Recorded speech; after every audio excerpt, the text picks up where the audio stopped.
السلام علیکم ورحمۃ اللہ وبرکاتہ۔ الحمد للہ رب العالمین والعاقبۃ للمتقین والصلاۃ والسلام علی اشرف الانبیاء والمرسلین نبینا و رسولنا و حبیبنا و امامنا محمد وعلی آلہ و اصحابہ اجمعین، اما بعد۔ یہ کسی ایک ہماری بہن کا سوال ہے کہ جس عورت کا خامد فوت ہو جائے، کیا اس کے ساتھ اس کے بانجے بھتیجے بات کر سکتے ہیں، یا پھر حالت عدت کے اندر اس عورت کے ساتھ بات کرنا یا اس سے کچھ چیز لینا دینا جائز نہیں ہے؟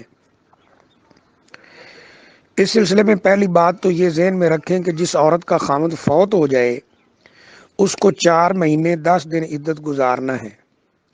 اللہ تعالیٰ قرآن مجید میں فرماتے ہیں، اعوذ باللہ من الشیطان الرجیم، بسم اللہ الرحمن الرحیم، والذین یتوفون منکم ویذرون ازواجا یتربصن بانفسہن 4 اشہر وعشرا۔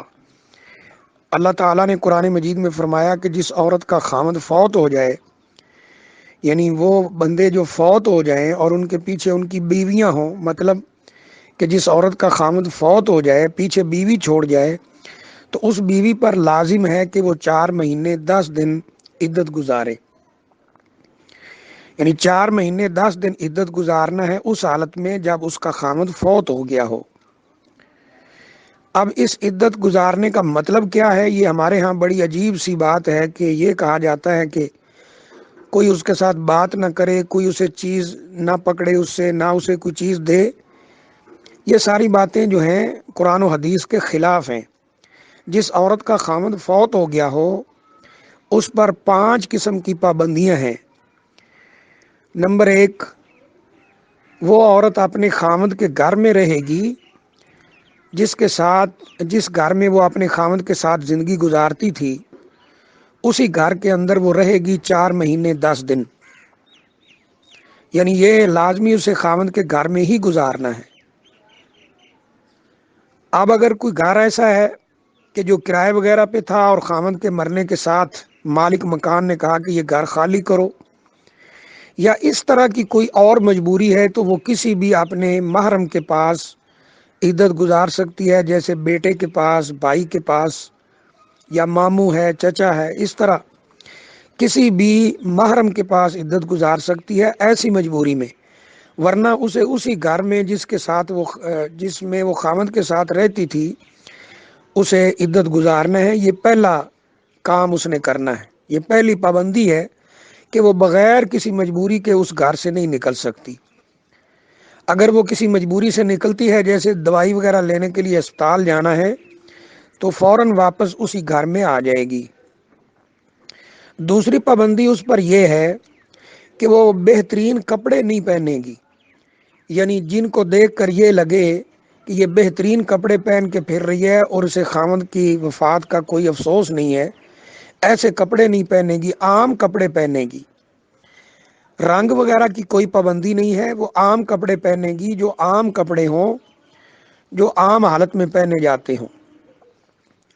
یہ 2 چیزیں ہو گئیں۔ اور تیسری پابندی یہ ہے کہ وہ زیب و زینت نہیں کرے گی، یعنی آج کل کی زبان میں جسے میک اپ وغیرہ کہا جاتا ہے، یہ نہیں کرے گی، زیب و زینت نہیں کرے گی۔